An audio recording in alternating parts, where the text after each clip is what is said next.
Bilirsiniz ki, artıq 40 gündür ki, biz motosiklet geyim mağazası və kofe shop hazırlayırıq. Demək olar ki, çölün bu fasad işləri bitib, tam şəkildə işlərimizi bitirmişik. İçəridə isə bəzi işlər qalır.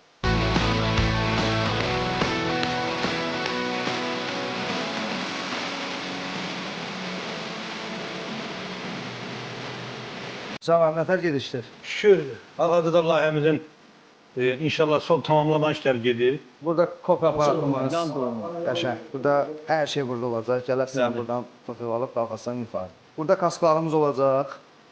Tam Nex firması burada olacaq. Burada olacaq X-Speed'in ayaqqabıları, burada olacaq Speed'inin geyimləri. Bu işlərdə Vüsal əminin yaxın dostu Sədat qardaş eləyib. Valla güzel bir yer oldu. Herkes için eğlenceli. Böyle deniz manzaralı. Gelip böyle hem ziyaret hem ticaret, istirahatinizde, keyfinizde eğlenebileceğiniz, göçebileceğiniz bir yer olacak yani. Pilləkəni çox sevirəm mən. Panoramaya var, dənizə var, dənizi göstərir zaman. Bayrağın gözəlliyini. Azərbaycanın ən gözəl motosiklet akademiyasını təlim ala bilərsiniz və görə bilərsiniz dərslərimiz.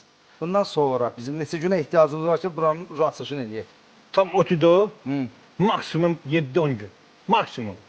İşığı almısan axı, dedin elə bir sarı çıxdı. Ay, gün ışığı. Günəş elə olur. Bəli, gün ışığı.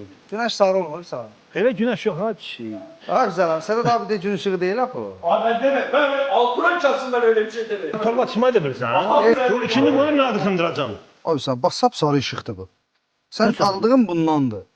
Ha bu sarıdır. Ha, gün ışığıdır bu olan. Qoqun yığısın baxsan ona. Nədansa gün ışığı almışam. Sarı şeyin o. Hamısı gün ışığıdır bu. Bırak gələ bir dəqiqə. Ha Sədat abi bura gəl. Nə onun istəsən? Ha, bu gün ışığı da vermişəm hamısı. Bundan o birdir bax gör. Abi bu amberdi. Amberle gün ışığı farklıdır. Seni maskların hepsi siyah. Siyah değil, renkli de var. Renkli, tamam mı? Senin beyazın dönüyor ya. Beyazı. O gün ışığı biliyor musun? Parlak gün ışığı. Ben normalde öyle gün. Hə, gün falan. Bütün saat 4'te 3'te olan gün ışığıdır. Tamam. 2'de. Axşam. Sonra için niye sarı ışık koymadın şey? Sırf məqsəd nə idi sarı işıq qoymaq? Bax, yap sual. Ha, burada oyun gedir. Bunu çıkart.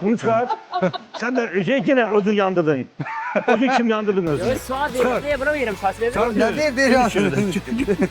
Değil ya niye Gün değil ışığıdır. şeyler? Operatör. Gün ışığıdır. Ne bilirim sinirse dans çok isterim. Ay var. Gün ışık tarih geçti. Opşu bakarız akşam. Akşam bakarız. Sen ne dedin odur? Sen axırıncı günündür. Sabahtan məsələni bitirəcəm mən səndən. Bu da Seyhundur bizim quruluşçu, operator, rejissor, senarist. Gözəl. Hər şey gözəl.